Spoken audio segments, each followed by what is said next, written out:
Good morning students. आज हम इस चैप्टर का लास्ट टॉपिक है जिसका नाम है अमोसीट लार्वा। पेट्रोमाइजोन का जो लार्वा बनता है उसका नाम अमोसीट लार्वा है।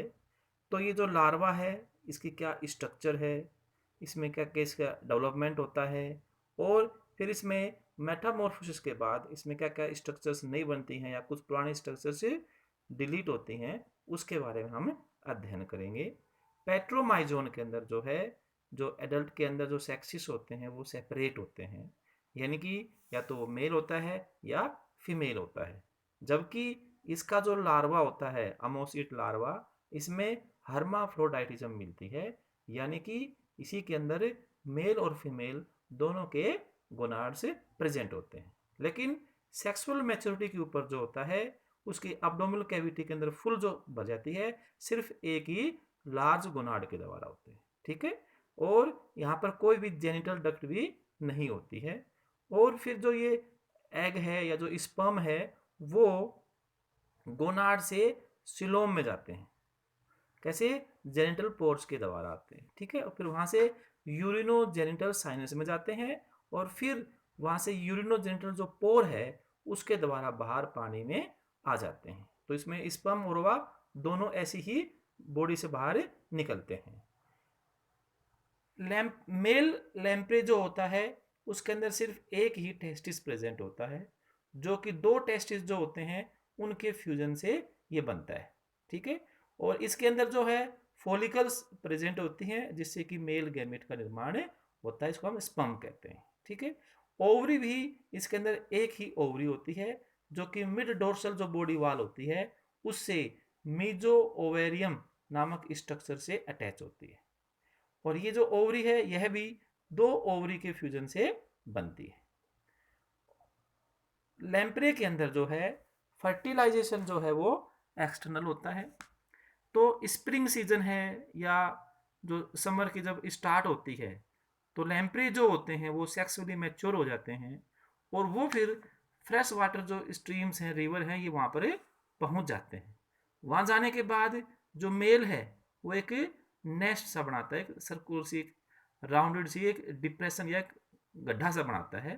पत्थर जो होते हैं, अपना जो बक्कल फनल है उससे उन पत्थर को वहाँ से हटा देता है ये, और वहाँ पर जो है फिर मेल और फीमेल जो होती हैं दोनों स्पर्म और ओवा को एक ही टाइम पर डिस्चार्ज करते हैं, और फिर वहाँ पर फर्टिलाइजेशन जो होता है वो एक्सटर्नल होता है। एक फीमेल जो होती है वो लगभग 2,36,000 अंडे को इस बार इसमें विसर्जित करती है पानी के अंदर। ठीक है, तो जब इनके अंदर जो एग जो निकलते हैं, इसके जो एग होते हैं वो टीलोलेसिथल और मैक्रोलेसिथल एग होते हैं, यानी कि इनके जो एग होता है उसके हम स्ट्रक्चर के बारे में पढ़ेंगे। तो एग के अंदर जो होता है ऐसे योग भरा होता है, और जब योग एक इसी के ऊपर होता है तब उसे हम क्या बोलते हैं? टीलोलेसिथल कहते हैं। और ये इसका जो है ये एनिमल पोल होता है, और ये जो होता है ये वेजिटल है, और ऊपर वाला क्या होता है? भी एनिमल पोल होता है। तो ये वेजिटल पोल होता है टीलोलेसिथल, ये एग भी कहते हैं, और ये मैक्रोलेसिथल है, इसमें योग की मात्रा ज़्यादा होती है।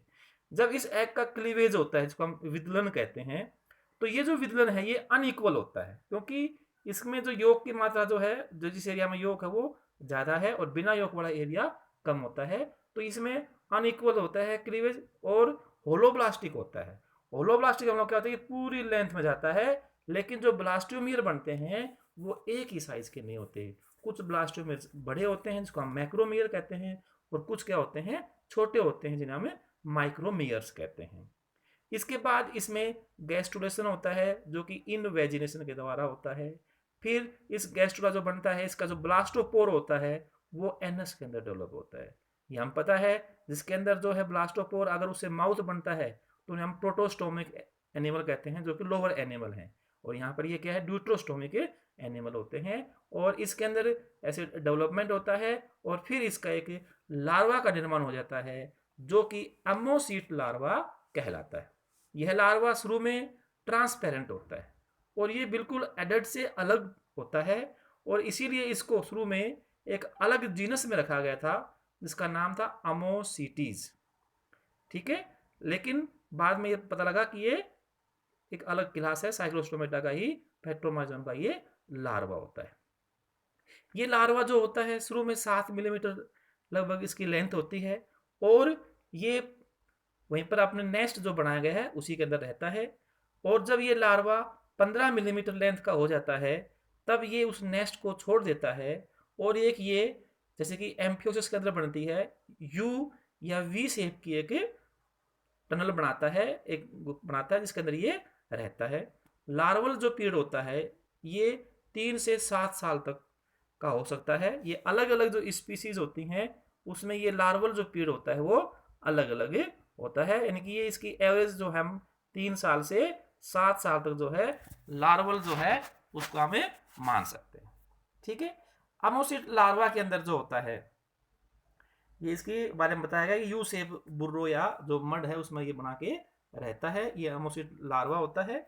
और इस लार्वा की जब हम इंटरनल स्ट्रक्चर हैं या उनके बारे में जो हम आपको पढ़ाएंगे इसके अंदर क्या क्या स्ट्रक्चर्स होती हैं तो वो है। तो ये जो लार्वा है इसके अंदर जैसे आपको यहाँ पर ये भाई बता रखा है ये एक डोर्सल फिन होती है, जैसे कि हमने आपको एडल्ट में बताया था कि एडल्ट के अंदर जो है डोर्सल फिन के 2 भाग हो जाते हैं, एंटीरियर और पोस्टीरियर रीजन। यहाँ पर जो डोर्सल फिन है वो एक ही होती है, कंटिन्यूस होती है, और उसके कंटिन्यू में क्या होती है कोडल फिन यहाँ पर क्या होती है प्रेजेंट होती है। तो सिंगल मीडियन डोर्सोफिल इसके अंदर होते हैं।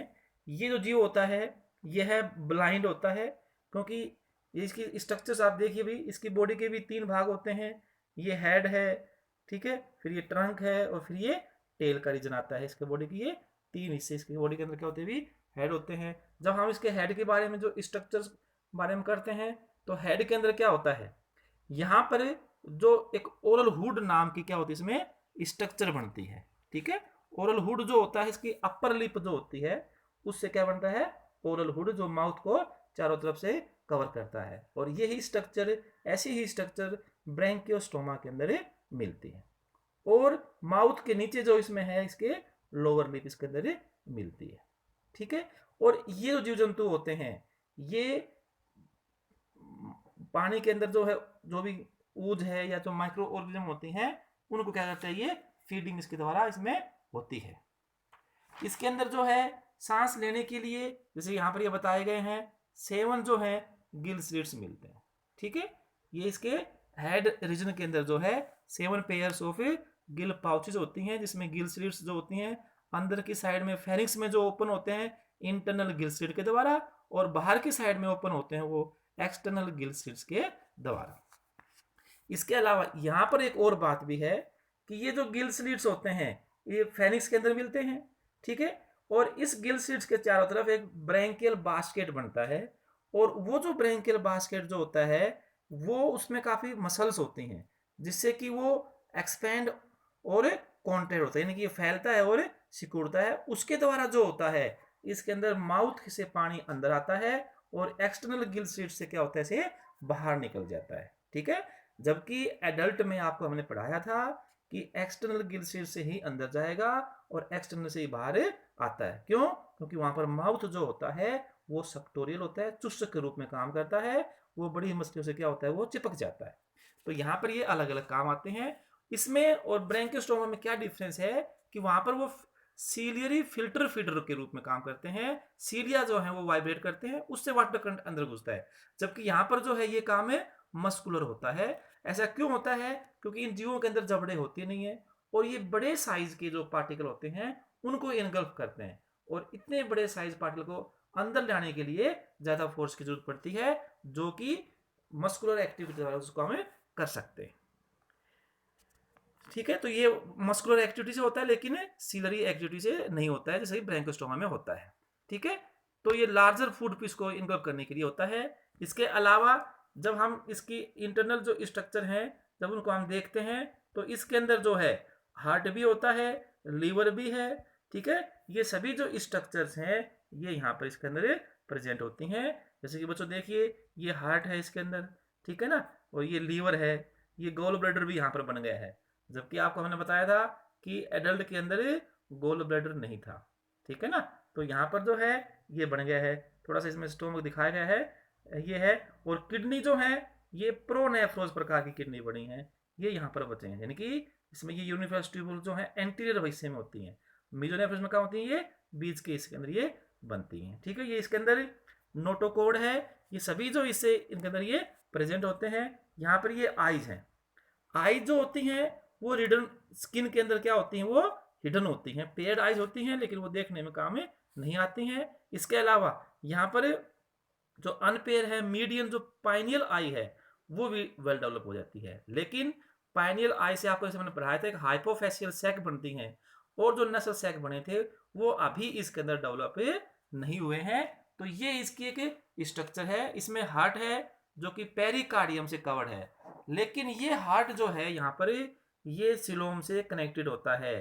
तो ये कुछ इसमें डिफरेंस है भी देखना, ये सिलोम से कनेक्ट है, लेकिन जो एडल्ट होता है उसके अंदर जो हार्ट होता है वो सिलोम से कनेक्टेड नहीं होता है, ये पेरिकार्डियम से कवर्ड होता है। ठीक है, इसके अंदर एंडोस्टाइल भी मिलती है, ये भी हम आपको स्ट्रक्चर पढ़ाएंगे। ये जैसे कि यहाँ पर आपको पढ़ाया, ये 7 फेरेंजियल गिल्सेस होती हैं, नीचे यहाँ पर ये क्या होता है, एंडोस्टाइल होता है, गटर के रूप में हमें इसकी वेंट्रल साइड के अंदर ये प्रेजेंट होता है। और ये जो एंडोस्टाइल है, जब इसके अंदर जो फूड आता है तो ये वहाँ से म्यूकस का स्रावण करता है, और वो जो म्यूकस या श्लेष्मा जो होता है उस फूड को वहाँ पर एंट्रैप कर लेता है। तो ये इसकी स्ट्रक्चर्स थी। एडल्ट के अंदर जो है ऐसे इसके अंदर ये स्ट्रक्चर्स मिलती है, तो ये एंडोस्टाइल भी यहाँ पर मिलता है। फिर ये जब होता है, जो लार्वल लाइफ होती है, तो कुछ समय के बाद लगभग 3 साल या 7 साल जो लार्वल लाइफ है उसके अंदर ये जो अमोसीट है, अच्छा इसको ये नाम क्यों दिया गया है अमोसीट? अमोसीट का मतलब जो अमो है इसका मतलब होता है सैंड, और सीट को हम कहते हैं कोइटिस यानी कि डवेलर, जो कि सैंड के अंदर रहने वाले हैं। क्योंकि ये जो लार्वा है इसकी मैक्सिमम जो लाइफ है, जो इसने टनल बनाई है, जो बिल बनाया है, उसके अंदर ये रहता है, इसलिए इसको नाम दिया गया था अमोसीट लार्वा दिया गया था। ठीक है भी। अब इस अमोसीट लार्वा के अंदर मेटामॉर्फोसिस होती है। मेटामॉर्फोसिस का मतलब क्या होता है, इसमें ये मेटामॉर्फोसिस यहाँ पर जो होगी वो प्रोग्रेसिव प्रकार की मेटामॉर्फोसिस होगी। ठीक है। अच्छा, इसमें एक और बात थी भी, जो ये लार्वा है इसके अंदर एक वेलम होता है, और ये जो वेलम होता है ये फेरिंग्स को बक्कल कहने से सेपरेट करता है, और ये फेरिंग्स जो होता है ये आगे ही इसोफेगस के रूप में बढ़ता है, जबकि एडल्ट के अंदर जो होता है इसोफेगस और फेरिंग्स क्या होंगे, अलग अलग इसमें हो गए थे। तो यहाँ पर भी ये आती है। ठीक है भी। तो इसके अंदर ये इसकी स्ट्रक्चर है, वेलम है, या जो इसके अंदर ये मिलती हैं। अब इस लार्वा के अंदर मेटामॉर्फोसिस होगी। ठीक है, तो काफी लंबे पीरियड के बाद इसमें मेटामॉर्फोसिस होगी, जिसके अंदर इसमें काफी स्ट्रक्चरल चेंजेस होंगे, जिससे कि ये एक फिल्टर फीडर जो एनिमल था उससे एक सेमी पैरासाइटिक एडल्ट फॉर्म में ये बन जाता है। तो उसके अंदर बनने के लिए क्या होता है, इसके अंदर क्या क्या इसमें चेंजेस होते हैं। तो जैसे कि पहला ये है कि एंडोस्टाइल जो होती है वो मॉडिफाई हो जाती है, और उससे जो है थायराइड ग्रंथि का निर्माण हो जाता है। तो ये हम जब इसके आगे पढ़ेंगे इवोल्यूशनरी जो इसकी इंपॉर्टेंस क्या है, तो इससे हमें ये पता लगता है कि थायराइड ग्रंथि किस चीज से बनी है, जैसे एंडोस्टाइल से बनी है। ठीक है ना, शुरू में उसका काम म्यूकस का स्रावण था, बाद में वो अलग अलग कार्य करती है। फिर नेक्स्ट जो है इसका मेन जो परिवर्तन आता है वो ओरल हुड का आता है, और जो ओरल हुड होता है उसमें चेंज होते हैं, और उस चेंज की वजह से वो ओरल हुड जो है बक्कल फनल में परिवर्तित हो जाती है, जिसके अंदर हॉर्नी टीथ होते हैं, टंग होते हैं, और एक राउंडेड माउथ जो होता है वो वहां पर एक स्ट्रक्चर होता है। इसके अलावा उसकी मस्कुलेचर भी काफी स्ट्रॉन्ग होती है। ठीक है, ये इसके अंदर आता है। फिर जो वेलम होता है वो भी उसका भी ह्रास हो जाता है, रिड्यूस हो जाता है वो भी, और वो सिर्फ अब रेस्पिरेटरी फेरिंग्स की जो ओपनिंग होती है उसको गार्ड करता है। हमें ये पता ही है एडल्ट के अंदर जो होता है, जैसे आपको पढ़ाया था कि ये तो रेस्पिरेटरी फेरिंग्स होता है, और ऊपर से जो है ये इसोफेगस एक ट्यूब के रूप में आगे बढ़ जाती है, तो ये बक्कल कैविटी है। तो यहाँ पर ये वेलम होता है, ये एक अलग गलट होती है। तो अब ये फेरिंग्स यहाँ पर होता है, ठीक है ना, इसको हम रेस्पिरेटरी ट्यूब भी कहते हैं। तो ये से अलग हो गया। तो अब वेलम सिर्फ इसको रेस्पिरेटरी जो ट्यूब है या फेरिंग्स जो होता है उसी को गार्ड करता है, और इसोफेगस जो है फेरिंग से अलग हो जाता है।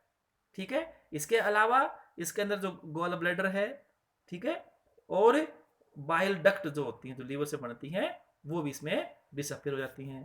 किडनी जो थी प्रोनेफ्रोज प्रकार की किडनी थी, अब वो कैसे बन जाएगी, मीजो या ओफिस्टोनेफ्रोज प्रकार की किडनी बन जाती हैं। इसके अंदर जो आइज हैं, अब वो आइज क्या होती हैं, फंक्शनल हो जाती हैं, पहले आइज क्या थी, वो स्किन के द्वारा कवर्ड थी, ठीक है। इसके अलावा जो नोस्ट्रिल जो होता है वो अब सिंगल मीडियन जो नोस्ट्रिल बनता है वो अब बिल्कुल हेड की मिड डोर्सल पॉइंट पर वो पहुंच जाता है। इसके अलावा इसमें नाइसो हाइपोफेशियल सैक भी डेवलप हो जाता है और नासल सैक जो होता है उसमें फोल्ड हो जाते हैं और कंटिन्यूस जो डोर्सल फिन थी उसमें वो डिवाइड होके क्या बनाते से दो बनते हैं और पेरिकार्डियल जो कैविटी है वो अब सिलोम से बिल्कुल ही कट ऑफ हो जाती है। लार्वा में पेरिकार्डियल कैविटी सिलोम के साथ कनेक्टेड थी, ठीक है भी। और स्पाइनल कोड भी डोर्सोवेंट्रली फ्लैटेंड इसके अंदर जो होती है वो हो जाती है, ठीक है। और ये बुर्रों को अब जब इसमें मेटामॉर्फोस होती हैं, ये ऐसे चेंज होती हैं और ये फिर जो होता है फ्रेश वाटर से मेराइन में ये पहुंच जाता है, ठीक है। तो इसके अंदर जो है एक प्रकार का एडल्ट जो होते हैं वो मेराइन वाटर में रहते हैं और वो फिर ब्रीडिंग करने के लिए फ्रेश वाटर में जाते हैं, ठीक है ना। तो इस प्रकार के जो माइग्रेशन है उसे हम कहते हैं एनाड्रोमस माइग्रेशन। एक इसका उल्टा होता है कैटाड्रोमस होता है, ठीक है। तो ये एनाड्रोमस जो माइग्रेशन है ये इनके अंदर ये होता है भी। तो ये जो लार्वा होता है ये लार्वा के अंदर काफी सिमिलैरिटी दिखाता है ये किससे, ब्रैंकियोस्टोमा के द्वारा, लेकिन जो एडल्ट है वो उसे क्या होता है उसे डेवलप हो जाता है। तो इस लार्वा का क्या इंपोर्टेंस है, यह लार्वा एक सीफेलोकोडेट्स और वर्टिब्रेट्स के बीच में एक कनेक्टिंग लिंक के रूप में काम करता है, ठीक है ना। तो इसकी काफी फाइलोजेनेटिक इंपोर्टेंस होती है। यह लार्वा ब्रैंकियोस्टोमा के बिल्कुल स्ट्रक्चर में और मोड ऑफ लाइफ में उसके सिमिलर होता है। इसकी जो किडनी प्रोनेफ्रिक होती है वो किससे बनती है, मिजोनेफ्रिक किडनी में होती है। इसके अलावा थायराइड ग्लैंड जो होता है वो किससे बन जाता है, एंडोस्टाइल के अंदर वो चेंज हो जाता है, ठीक है। तो इस प्रकार जो है साइक्लोस्टोमेटा या पेट्रोमाइजोन जो है यह इसकी फाइलोजेनेटिक ये इंपोर्टेंस भी होती है। इसके एडवांस जो होते हैं इसमें कुछ वर्टिब्रेट कैरेक्टर भी मिलते हैं भी साइक्लोस्टोमेटा के अंदर जो है ये भी मिलते हैं। तो ये सब ये दिखाते हैं भी कि एक इवोल्यूशनरी किस प्रकार इवोल्यूशन हमारा होता रहता है। तो पहले ब्रैंकियोस्टोमा बने और उसके बाद साइक्लोस्टोमा से होते हुए क्या बन गए फिर हायर वर्टिब्रेट्स का डेवलपमेंट हो जाता है भी, ठीक है भी। धन्यवाद भी।